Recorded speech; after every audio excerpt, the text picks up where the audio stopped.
നമസ്കാരം, news prime മലയാളത്തിലേക്ക് സ്വാഗതം. നോമിനൽ GDP-യുടെ കാര്യത്തിൽ ജപ്പാനെ മറികടന്ന ഇന്ത്യ ലോകരാജ്യങ്ങളിൽ 4ാമത്തെ സാമ്പത്തിക ശക്തിയാണ്.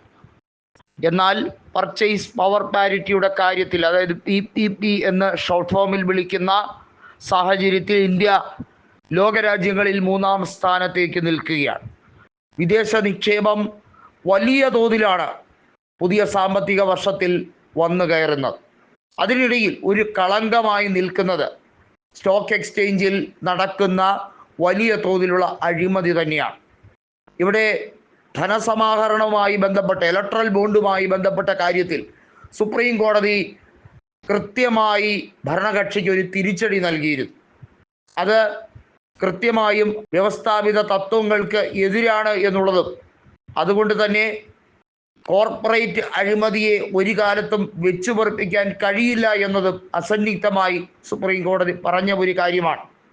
ഇപ്പോഴിതാ സെബിയുടെ നടത്തിപ്പുമായി ബന്ധപ്പെട്ട കാര്യം വലിയ തോതിൽ അതിനകത്ത് കൃത്രിമം ഉണ്ട് എന്നുള്ളത് വ്യക്തമായി കഴിഞ്ഞിരിക്കുകയാണ്.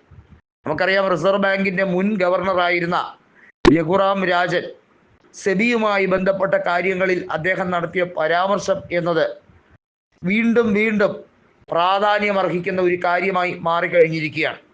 സെബിയുടെ ചെയർമാനായി മാധവി പുരിബുച്ച് എന്നാണോ സ്ഥാനമേറ്റത്, അന്ന് മുതലാണ് നിഴൽ കമ്പനികളിലേക്കുള്ള വിദേശ നിക്ഷേപവുമായി ബന്ധപ്പെട്ട കാര്യത്തിൽ വലിയ രീതിയിലുള്ള കൃത്രിമം, ബിനാമി ഇടപാടുകളെ സംബന്ധിക്കുന്ന വിവരങ്ങൾ, അതിൻ്റെ ഡാറ്റ കൃത്യമായി പ്രതിപക്ഷം ശേഖരിച്ചത്. അത് പാർലമെൻറ്റിൽ അവതരിപ്പിക്കപ്പെടുകയും ചെയ്തു.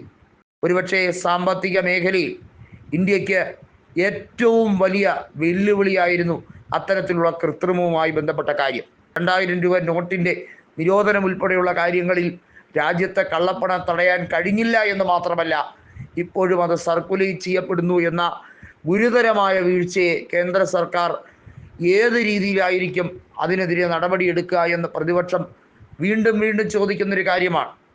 ധനകാര്യ മന്ത്രാലയത്തിന് പാളിച്ച പറ്റിയിരിക്കുന്നതും സ്റ്റോക്ക് എക്സ്ചേഞ്ചിൽ നടക്കുന്ന കൃത്രിമത്വവുമായി ബന്ധപ്പെട്ട കാര്യത്തിൽ കോർപ്പറേറ്റുകൾക്ക് ഉത്തരം പറയേണ്ടി വരുന്ന സാഹചര്യമുണ്ട് എന്നതും പ്രതിപക്ഷം പറഞ്ഞ ഒരു കാര്യമാണ്.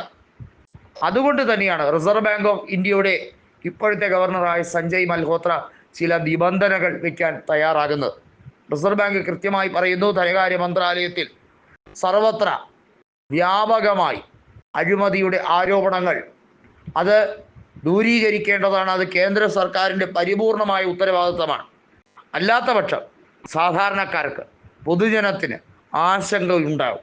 ഇത്തരത്തിലുള്ള അഴിമതിയുമായി ബന്ധപ്പെട്ട കാര്യത്തിലും നികുതി സമാഹരണവുമായി ബന്ധപ്പെട്ട കാര്യത്തിലും വൻകിട ദൂരവ്യാപകമായ പ്രതിസന്ധി ഉണ്ടാക്കാൻ സാഹചര്യമുണ്ട്. അതുകൊണ്ട് തന്നെയാണ് സാമ്പത്തിക ശക്തി എന്ന രീതിയിൽ ഇന്ത്യയുടെ വളർച്ചയെ ബാധിക്കുന്ന ഒരു കാര്യമായി ഇതിനെ സഞ്ജയ് മൽഹോത്ര കാണുന്നത്. ഇന്ത്യയുടെ ധനകാര്യ മന്ത്രാലയം